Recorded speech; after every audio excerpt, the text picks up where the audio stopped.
Diálogos com Saúde.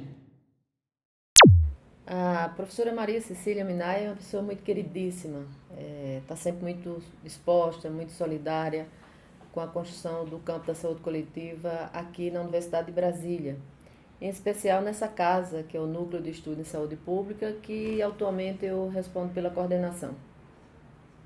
E é muito gratificante sempre que a professora Cecília nos visita. Eu chamo de visita porque ela é uma pesquisadora do topo que a gente sabe que é e tem essa humildade de compartilhar conosco os seus conhecimentos. Então eu tenho uma admiração muito grande, não só pela pessoa, pela criatura que é a nossa querida Cecília Minay, mas sobretudo pela ética, pelo profissionalismo, pela essa conduta reta que tem a nossa professora Cecília, né? E eu não poderia perder a oportunidade em uma dessas visitas que ela está conosco de trocarmos algumas ideias que eu poderia chamar de diálogos com saúde no mundo da pesquisa. E aí de pronto eu já provocaria a nossa querida professora e perguntar assim, quais são as tendências que nós temos hoje, né, no século XXI, para as pesquisas no campo da saúde coletiva, né? Bem, eu considero que a gente tem uma pauta, que é uma pauta, vamos dizer, clássica e que não pode ser abandonada, né? A pauta da atenção primária, a pauta do acesso à saúde, a pauta das injunções sociais em relação à população, né?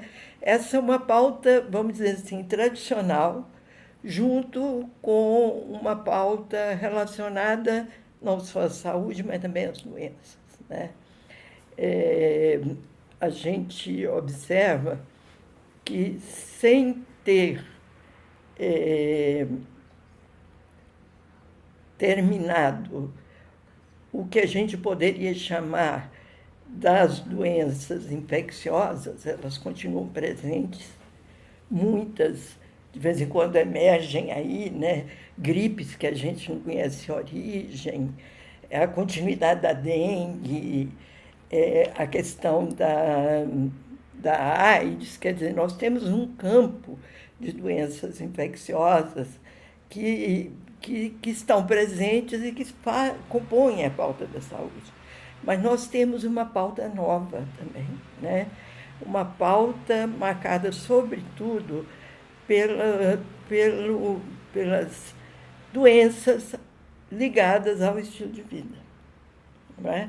Então, aí a gente, por exemplo, nós estamos vivendo um aumento da obesidade, né, em todas as idades. Nós estamos vivendo um crescimento assim impressionante do envelhecimento no país. Só para você ter uma ideia, nos últimos 10 anos houve um crescimento de 25% da população idosa, enquanto nos últimos 10 anos o crescimento da população geral foi muito mais baixo. E na população acima de 75 anos o crescimento foi de 45%. Então, nós estamos chegando perto de 100 anos e vamos ultrapassar isso. E a velhice não é uma doença, não é? Nós temos que trabalhar para manter a qualidade de vida, mas nós sabemos que a partir dos 75 anos, hoje se reconhece que o aumento das dependências é muito maior, né?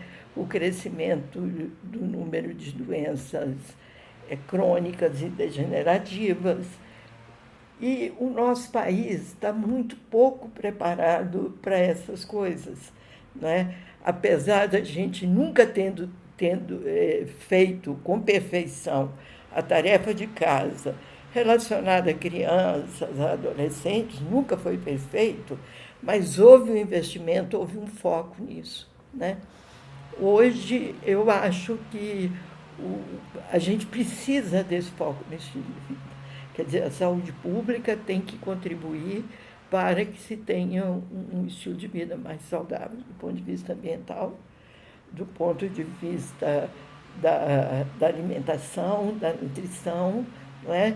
E do atendimento às pessoas que começam a ter dependências por vários motivos.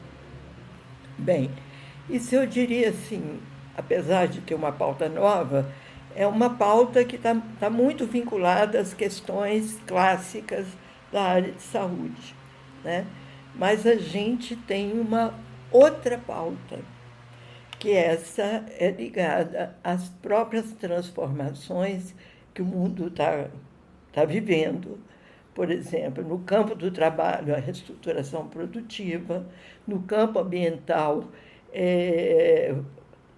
diversas ameaças, por exemplo, agrotóxicos e os desmatamentos, os grandes empreendimentos que provocam mudanças de diferentes níveis, né? Tanto no ambiente, para os animais, para os insetos, para as aves, como para as pessoas que conviviam naquele lugar, para as pessoas que vão trabalhar lá, para os núcleos populacionais que ocorrem nesses locais, né? E uma pauta muito ligada ao avanço da biologia, que a biologia sempre foi, né? A gente inclusive fala, quando a gente fala da lógica médica, a gente costuma colocar um bio na frente, a lógica biomédica, né? E a gente está vendo assim na nossa frente passar uma quantidade de invenções, de tecnologias, de propostas novas, em relação a uma quantidade de coisas que tem a ver com a vida e a morte, né? Por exemplo, as questões reprodutivas, questões sexuais, o aumento da expectativa de vida, esse sonho que todo mundo tem da eterna juventude, quer dizer, são muitas descobertas, né? E particularmente as terapias genéticas, né? Que, felizmente, no Brasil, todos os estudos de genoma, de genética, são apoiados pelo poder público, né? Então, a gente tem uma expectativa que essa ciência, essa tecnologia que estão sendo geradas possam servir ao SUS, possam ser incorporadas ao SUS.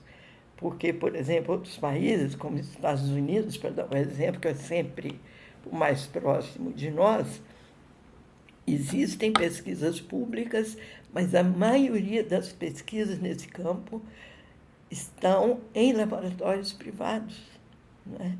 O que significa uma privatização de uma quantidade de questões, desde as terapias, os medicamentos, os equipamentos e etc. Então, eu considero assim que hoje a saúde coletiva ela não pode ficar restrita ao que era o seu campo há anos atrás. Tá? Vamos dizer assim, esse momento, entre aspas, da pós-modernidade, está trazendo uma quantidade de questões novas em relação à saúde, trabalho, à vida, à morte, decisões que nós temos que tomar e que a saúde pública, a saúde coletiva, teria que estar estudando, teria que ter uma palavra sobre essas questões, né? Professora, a senhora acha que nós, do campo da saúde coletiva, estamos preparados para tratar dessa questão da violência, mas não da violência revelada? Há uma violência aí que está oculta, sobretudo a violência doméstica, a violência contra o idoso, a violência institucional, né, esses assédios morais, né, que as instituições às vezes nos obrigam a passar. Nós estamos preparados para fazer esse enfrentamento dessa agenda? Veja bem, Fátima, tem 21 anos que meu campo de pesquisa, né? Não por escolha, viu? Porque me escolheram para isso. O Aroca e Paulo Bus, na época, me pediram para colocar a colher nesse campo, porque a maioria dos estudos eram todos estudos epidemiológicos descritivos que diziam quantas mortes, né? Contavam os mortos, os feridos, os lesados, os traumatizados. E a ideia era que a discussão sobre violência ultrapassasse isso, A discussão sobre violência é uma discussão da sociedade, né? E que, quando a área da saúde traz para o seu campo, ela está o tempo todo dialogando com a sociedade sobre isso.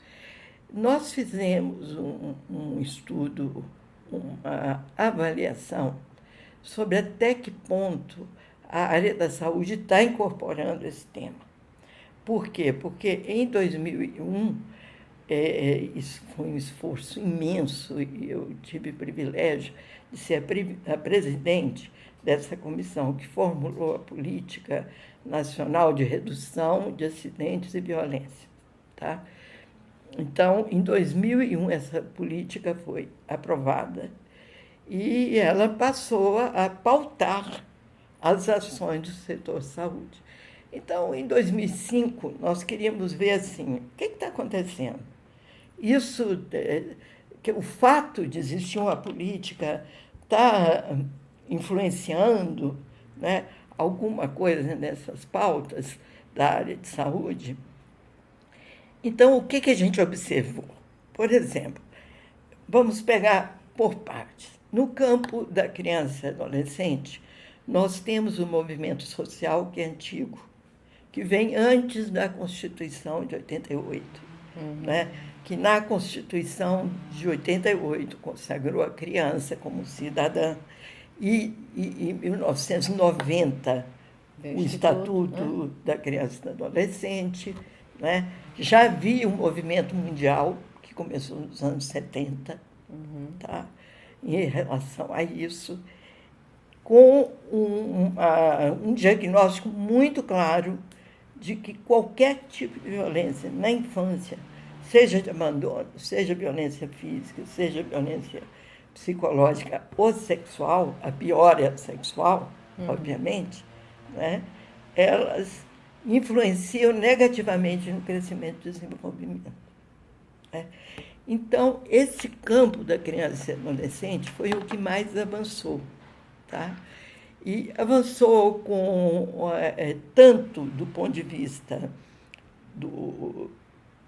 vamos dizer assim, das instituições públicas, capitaneadas pelo Ministério da Saúde, e tem avançado em relação a isso, como também dos movimentos sociais. Né?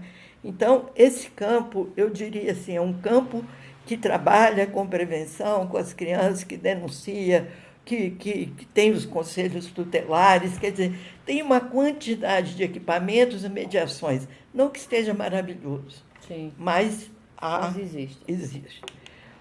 Um segundo campo, que é a tal da violência de gênero, né? Que quase sempre foi tratado como violência contra a mulher. Né? Por quê? Porque houve um envolvimento muito grande do movimento feminista na área de saúde. Isso começou internacionalmente, principalmente em Washington. Havia grupos específicos que estavam ali dentro da OPAS, entendeu? Mostrando o que significava isso para o mundo. Era metade da população, muitas vezes sem reconhecimento, dos mais diferentes tipos. Né?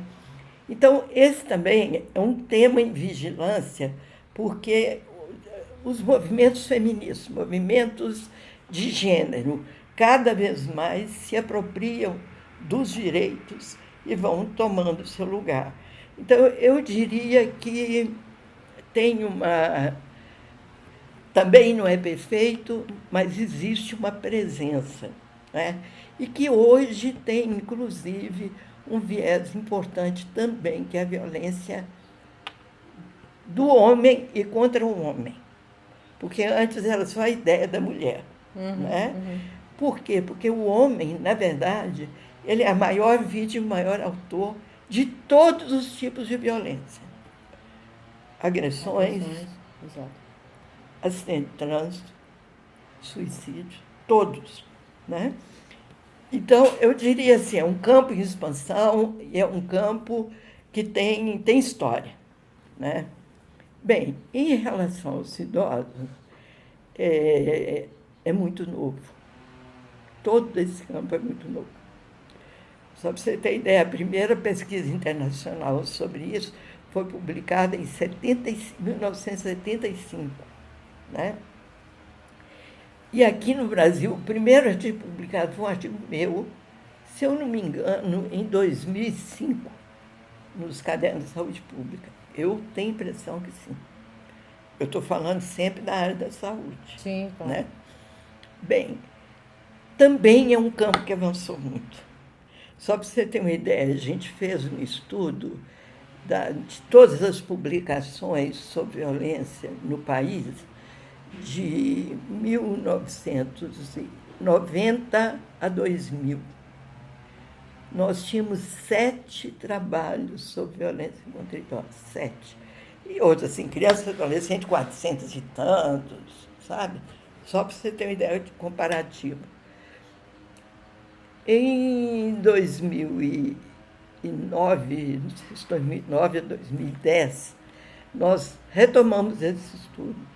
Nós já tínhamos mais de 400 trabalhos feitos sobre isso. Quer dizer, é claro, você pode dizer, o que está publicado não é a ação, não é sempre a ação que está ocorrendo, mas significa que entrou na pauta, passou a fazer parte das preocupações, né? Passou a fazer parte de propostas, passou a fazer parte de projetos. E existe uma articulação, em geral, muito boa da área da saúde com a área de direitos humanos, a Secretaria de Direitos Humanos, no sentido de aumentar a vigilância sobre a violência contra os idosos.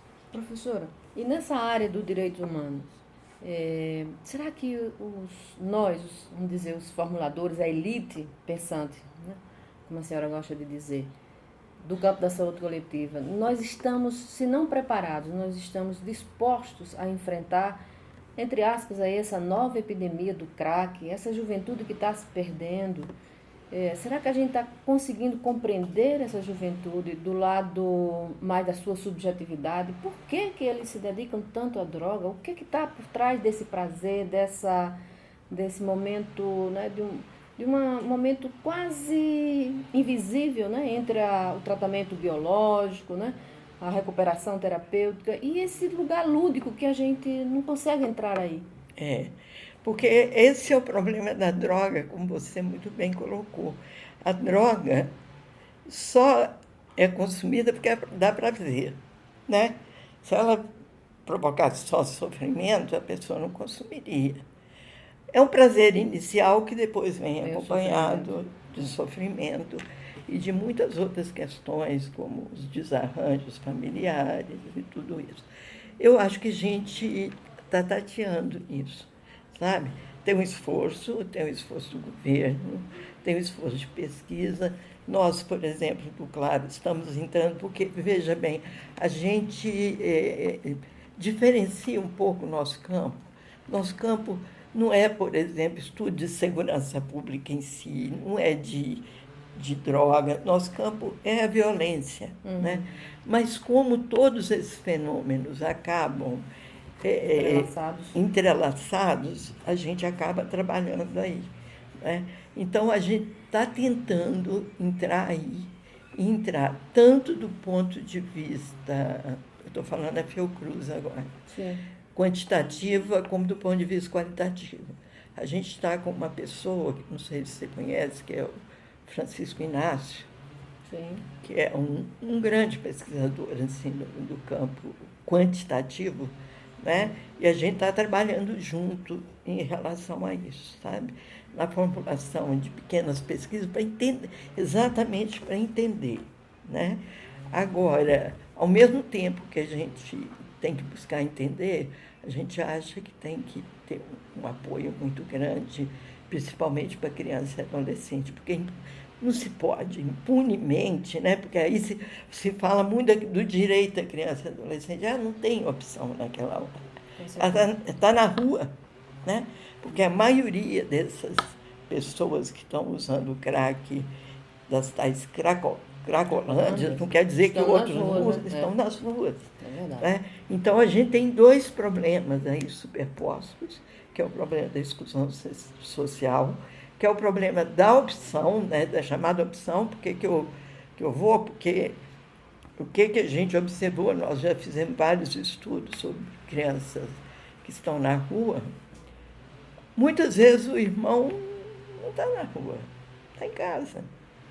Muitas vezes o que sai para a rua é o mais, vamos dizer, o mais afoito. O mais perto. O mais perto, ele quer sair daquela situação. A casa dele já é limitada, ele quer ver outras coisas. Ele quer ver outra coisa, a casa não lhe proporciona quase nada, e aí ele sai. Então, a compreensão dessas, sabe, que é uma compreensão, um entendimento para a gente valorizar aquilo que há de positivo no ato, para compreender o outro lado.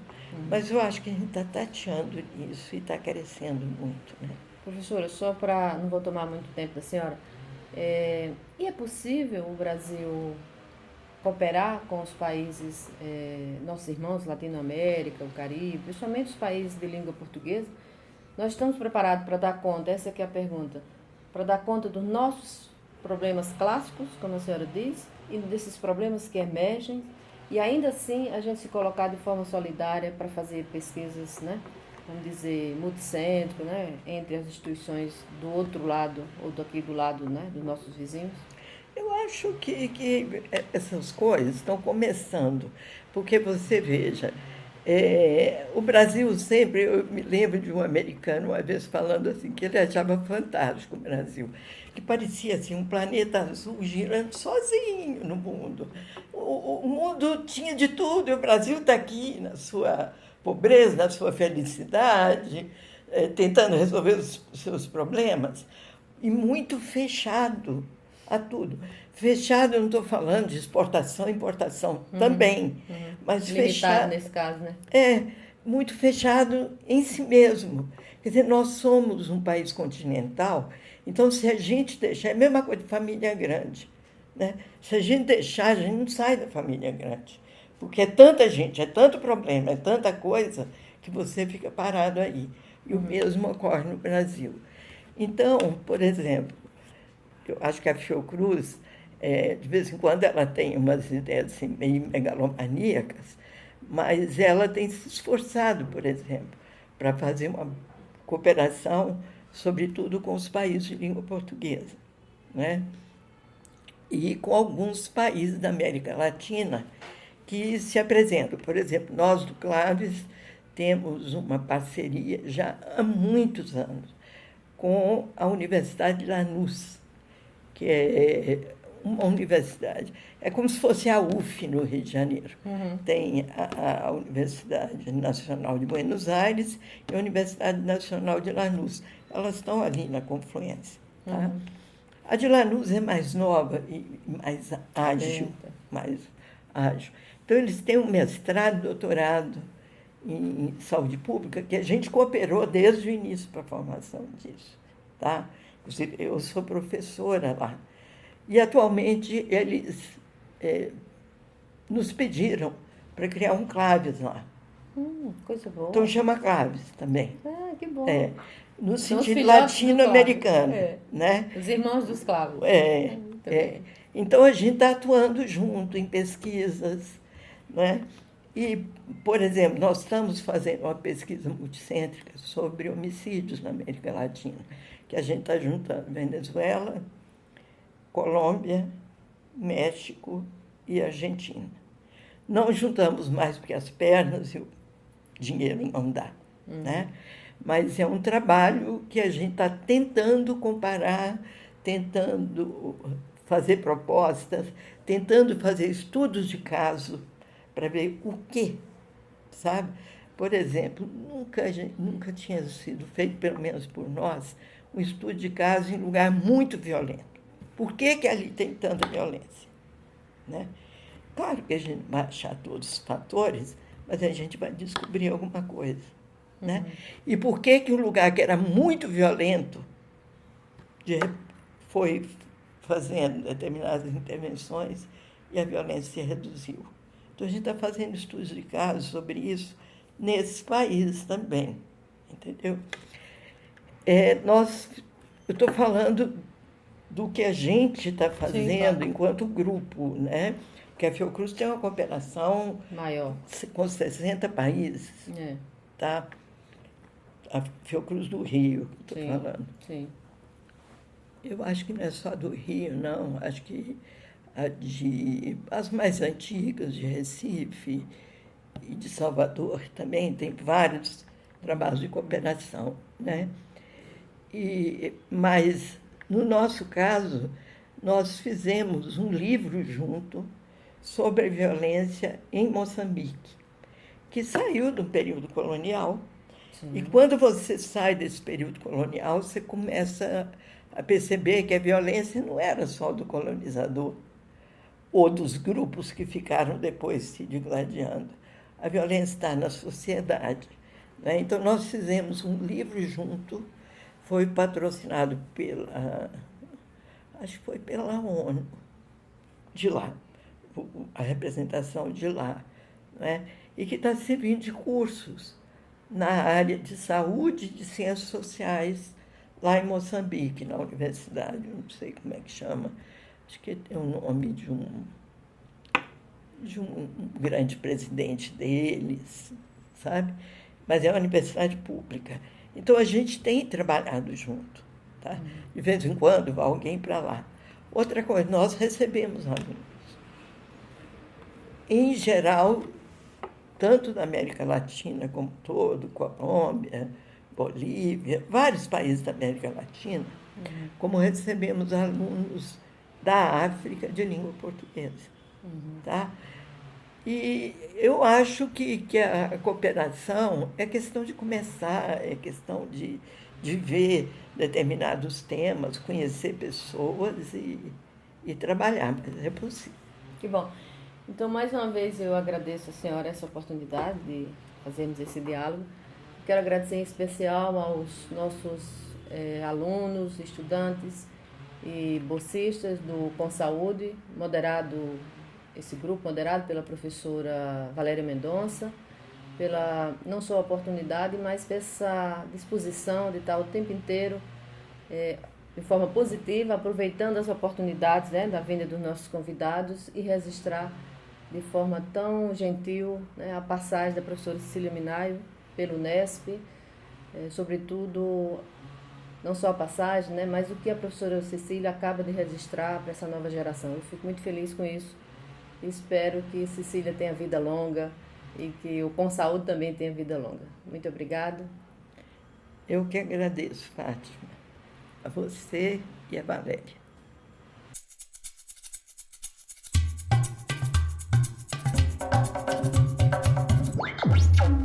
Diálogos com Saúde. Tem que ter gogó, né? Agora a gente tem que perguntar, era isso que você queria da gente?